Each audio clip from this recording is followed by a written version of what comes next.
اللہ تبارک و تعالی انتہائی اہم مسئلے کی طرف متوجہ فرما رہے ہیں۔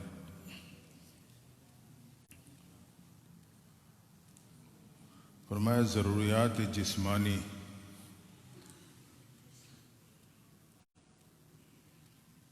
سے فائدہ اٹھانے کو یہ ضرورت بھی سمجھتے ہیں اور اس سے نفع بھی حاصل کرتے ہیں۔ کفار کے بارے میں کہا،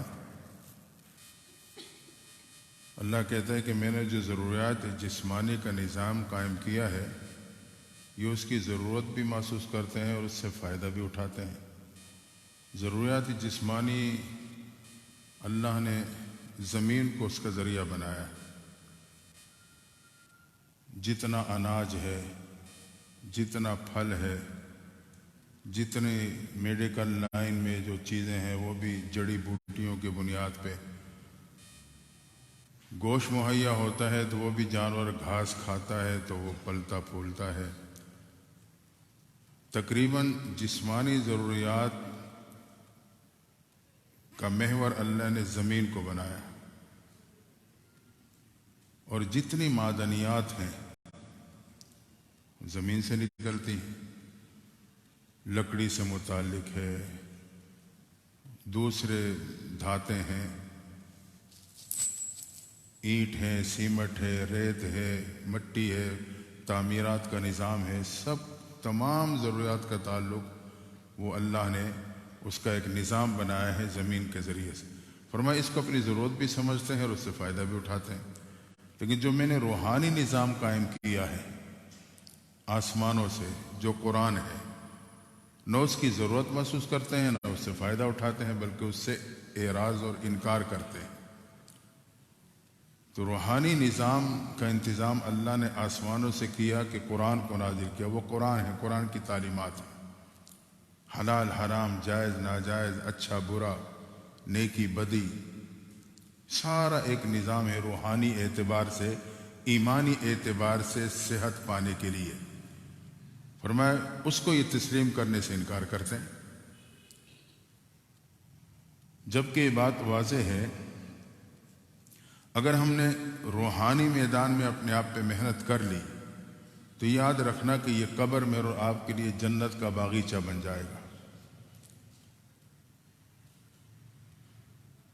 صرف جسمانی اعتبار سے محنت کی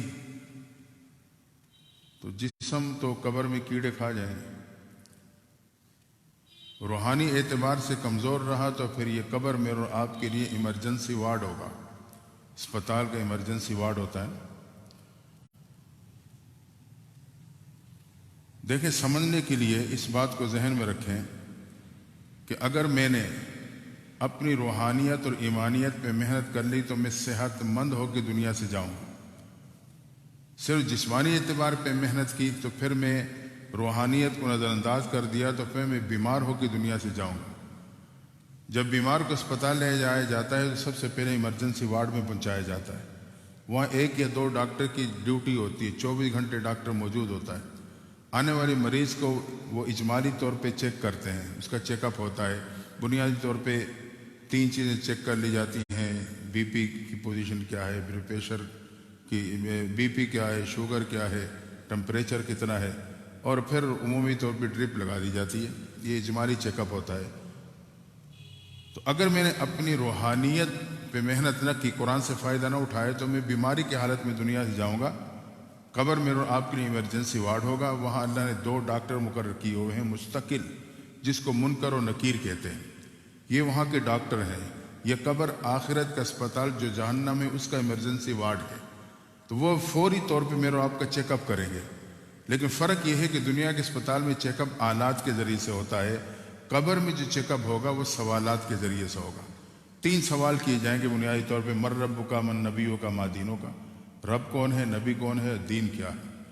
اگر تو دنیا میں میرا تعلق رہا اللہ اور اللہ کے نبی کے حلال حرام جائز ناجائز کو میں سمجھتا رہا، اس کے مطابق چلتا رہا، جواب دے دوں گا بآسانی۔ اگر دنیا میں تعلق نہ رہا تو میں کہوں گا لا ادری، مجھے تو نہیں پتا۔ تو بیماری ثابت ہو جائے گی، ڈرپ لگا دی جائے گی۔ لیکن وہ ڈرپ بہت سخت ہوگی، بہت اس کا برداشت کرنا مشکل ہوگا.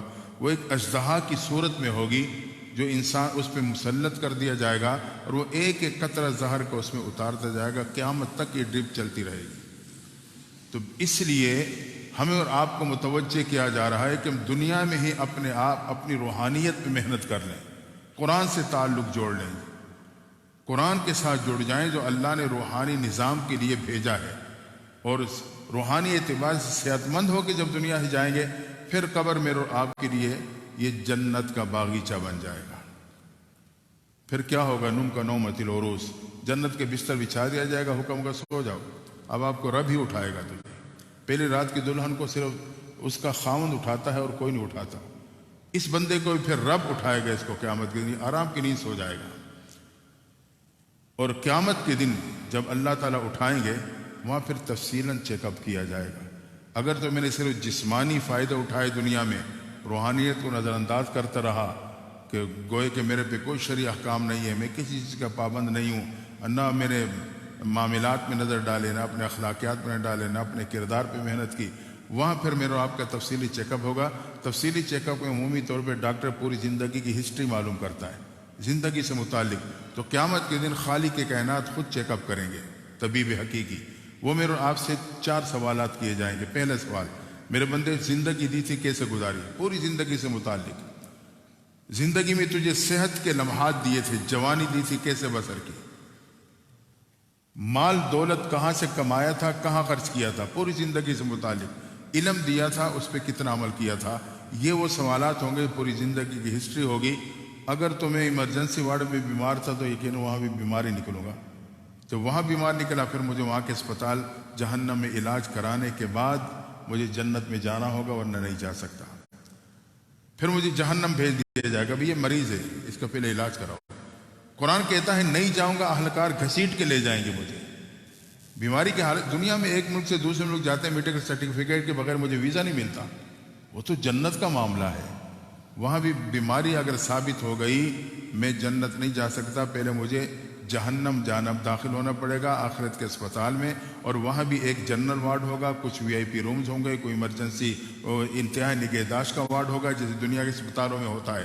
تو وہاں ایک جنرل وارڈ ہے، عام مریض ہوں گے اس میں، اور کچھ VIP رومز ہوں گے. قرآن کہتا ہے مکان ضیقا، جہنم میں تنگ تنگ مقام ہوں گے. یہ وہ VIP روم ہے آخرت کے اسپتال کے، تنگ تنگ مقام، نہ بیٹھ سکے گا نہ کھڑ سکے گا. اور جہنم کا عذاب وہ اپنی جگہ پہ الگ ہوگا. تو یہ VIP رومز وہاں کے اسپتال کے ہوں گے. اور ایک انتہائی نگہداشت، اس میں دل کے مریض داخل کیے جائیں گے. دل کے مریض کون سے مریض ہوں گے؟ جو دنیا میں دوسروں کے دلوں کو ٹھیس پہنچایا کرتے تھے، دوسروں کے دلوں کو دکھایا کرتے تھے. وہ مریض اس میں داخل کیے جائیں گے. اور قرآن کہتا ہے وَيْلٌ لِكُلِّ هُمَزَةٍ لُمَزَةٍ، ویل، عیب گور، عیب جو دوسروں کی کمزوریاں اس کی بے عزتی کی نیت سے بیان کرتے ہیں. ایک ہوتا ہے نا اصلاح کی نیت سے، ایک ہوتا ہے بے عزتی کی نیت سے. یا اس میں عیب نہیں ہے، باہر سے کوئی عیب اس پہ لگا دیتے ہیں. فرمائے یہ اس کے دل کو ٹھیس پہنچاتے ہیں. انہیں اس انتہائی نگہداشت میں داخل کیا جائے گا. نار اللہ الموقدہ التی تطلع علی الافئدہ، وہاں آگ کے اندر سے آگ کے گولے اٹھیں گے اور اس کے دل کو جلاتے جائیں گے. تو بالکل دنیا کے نقشہ ہے، دنیا کے اسپتال کا نقشہ. مختصر یہ، اگر میں نے دنیا میں اپنی روحانیت پہ محنت کر لی، قرآن کی تعلیم کو اپنا لیا، تو پھر کیا ہوگا؟ پھر آخرت میں جو تفصیلی چیک اپ ہوگا اس میں بھی صحت مند نکلوں گا. حکم ہوگا اسے میں نے شاہی مہمان خانے میں لے جاؤ جو جنت ہے، میں صحت مند ہوں، اس کا ویزا لگا دو. پھر اہلکار مجھے لے کے جائیں گے اعزاز کے ساتھ جنت میں. جنت میں بھی عام طور پہ دنیا میں جو لوگوں نے مہمان خانے بنائے ہوتے ہیں نا، اس میں 3 کیٹیگریاں ہوتی ہیں. ایک تو یہ تو کہ عام لوگوں کے لیے ٹھنڈے پانی کا کولر باہر لگایا ہوا ہوتا ہے الیکٹرانک، جو آتا ہے اس سے ٹھنڈا پانی پیتا جاتا ہے گرمی میں. اور کچھ لوگ ایسے ہوتے ہیں کہ ملاقاتی ہوتے ہیں، ان کے لیے برانڈے میں صوفے رکھے ہوتے ہیں، وہاں بٹھا دیا جاتا ہے، وہاں کے جو ملازم ہوتے ہیں وہ پانی لا کے پیش کر دیتے ہیں. کچھ لوگ جو ہیں وہ ذاتی تعلق والے ہوتے ہیں، ان کا کوئی کام نہیں ہوتا، ذاتی تعلق اور محبت کی بنیاد پہ انہیں VIP روم میں بٹھایا جاتا ہے. اور مالی کے مکان خود ان کے لیے شربت لا کے پیش کرتا ہے۔ قرآن کہتا ہے کہ جب میں اس روحانیت کے اعتبار سے صحت مند نکلوں گا، اللہ مجھے اپنے شاہی مہمان خانے میں بھیج دے گا، این یشرب بہا المقربون، جہاں ایک تو عام ٹھنڈے پانی کے چشمے ہوں گے جس سے ہر جنتی پانی پیے گا، اور کچھ خاص لوگ ہوں گے انہیں بالا خانیوں میں صوفوں پہ بٹھا دیا جائے گا، ولدان مخلدون، حور و غلمان وہاں کے ان کے لیے جنت کے برتن میں پانی پیش کریں گے، اور کچھ اللہ کے خاص تعلق اور راز و نیاز والے لوگ ہوں گے، خاص محبت والے، راز و نیاز والے، انہیں وی آئی پی ہال میں، روم میں اعلیٰ قسم کے بالا خانے اور صوفوں میں بٹھایا جائے گا، اور خالق کے کائنات خود ان کے لیے شراب طہور پیش کریں گے۔ وَسَقَاهُمْ رَبُّهُمْ شَرَابًا طَهُورًا، قرآن کہتا ہے اللہ ان کے لیے شراب طہور پیش فرما دیں گے۔ تو بالکل وہی منظر ہے، دنیا کا منظر ہے یہ، ہمیں اور آپ کو سمجھانے کے لیے دنیا میں یہ نظام چل رہا ہے، تو مجھے اور آپ کو اس بات کی طرف متوجہ کیا جا رہا ہے کہ اللہ کہتا ہے میں نے جسمانی فائدے کی ضروریات کا بھی نظام قائم کیا، اس سے تو فائدہ اٹھاتے ہو، تو روحانی نظام کے لیے بھی میں نے ایک نظام قائم کیا ہے روحانی اعتبار کے لیے، تو وہ قرآن ہے، اس سے بھی فائدہ اٹھاؤ، اس سے تم انکار کرتے ہو۔ تو آخری بات، آخر میں اللہ تعالیٰ نے فرمایا کہ یہ کفار آپ پہ شبہ کرتے ہیں، پیغمبر صلی اللہ علیہ وسلم سے کہا آپ پہ شبہ کرتے ہیں کہ کیسے نبی ہے جس کے بچے بھی ہیں اور بیوی بھی ہیں، یہ کیسا نبی ہے جس کے بچے بھی ہیں بیوی بھی ہیں؟ تو آپ انہیں کہو کہ پچھلے انبیاء کے بھی بیوی بچے تھے نا، وہ بھی تو نبی تھے، عیسیٰ علیہ السلام نبی تھے، موسیٰ علیہ السلام نبی تھے، ابراہیم علیہ السلام نبی تھے، ان کے بھی بچے تھے، ان کی بھی بیویاں تھیں۔ یوں لگتا ہے کہ مشرکین مکہ بھی محسوس یوں ہوتا ہے کہ وہ بھی یہی ذہن رکھتے تھے کہ نبی جو ہے وہ بشر نہیں ہو سکتا، انسان نہیں ہو سکتا، اس لیے یہ اعتراض کرتے تھے کہ کیسے نبی ہے، بچے بھی ہیں، بیوی بھی ہیں، بچے بھی ہیں، اور بازار میں بھی جاتے ہیں، کھاتے پیتے بھی ہیں۔ آپ بشر تھے لیکن افضل البشر تھے، بشر تھے، افضل البشر تھے۔ انسان کو پسینہ آتا ہے، ہمارے پسینے سے بدبو آتی ہے، آپ کو پسینہ آتا تو اس سے خوشبو آتی تھی، آپ کی تھوک میں شفا تھی، تو آپ افضل البشر تھے، آپ کی ضروریات انسانوں والی تھی، لیکن جو مقام مرتبہ آپ کا تھا وہ کسی انسان کا نہیں تھا۔ آپ سوتے تھے، ہم بھی سوتے ہیں، سو جاتے ہیں، کوئی پتہ نہیں، ہمارا وضو ٹوٹ جاتا ہے سونے سے۔ آپ سوتے تھے، آپ فرماتے میری آنکھیں سوتی ہیں، دل نہیں سوتا، آپ کا نیند سے آپ کا وضو نہیں ٹوٹتا تھا۔ تو یہ جتنے خاصیات ہیں وہ افضل البشر کی ہیں۔ تو میرے خیال میں یہ جو اب تو خیر تعلیم والے سے آگاہی بڑھ گئی ہے، اب وہ پوزیشن نہیں رہی، میں اسے ایک نکتہ بتا رہا ہوں چونکہ بات آ گئی ہے۔ دیکھیں عام طور پہ یہ بات چلتی تھی، اب تقریباً میں نے نہیں سنی، نور اور بشر کا جھگڑا، اب لوگ سمجھ گئے ہیں، اب اس کے بحث کی ضرورت ہی نہیں رہی۔ لیکن نور و بشر کا تقابل نہیں بنتا، اصل میں تو بشر اور جن کا تقابل ہے، نور اور ظلمت کا تقابل ہے۔ نور کے مقابلے میں ظلمت ہے، اور بشر کے مقابلے میں نور نہیں ہے، بشر کے مقابلے میں جن ہے۔ تو بشر اور جن، تو اس میں ہم نبی کو بشر مانتے ہیں، جن نہیں مانتے۔ نور و ظلمت، تو ہم نبی کو نور مانتے ہیں، ظلمت نہیں مانتے۔ تو معلوم ہوا کہ آپ ذات کے اعتبار سے افضل البشر تھے، صفات کے اعتبار سے نور تھے۔ یہ ہمارا عقیدہ ہے۔ دعا ہے اللہ تعالیٰ ہم سب کو قرآن کی تعلیمات پہ عمل نصیب فرمائے۔ اللہم صلی علی سیدنا محمد وعلی آل سیدنا محمد وبارک وسلم۔ اللہ قرآن سننے سنانے کو قبول فرما، کمی کوتاہی کو معاف فرما۔ یا اللہ قرآن مجید اور رمضان کے روزے کی شفاعت عطا فرما، رمضان مبارک کی برکات نصیب فرما، تمام بیماروں کو شفا کاملہ عاجلہ نصیب فرما، تمام پریشان حال کی پریشانی کو دور فرما۔ یا اللہ جتنے حاضرین ہیں سب کو حرمین شریفین کی حاضری نصیب فرما۔ صلی اللہ تعالی علی خیر خلقہ محمد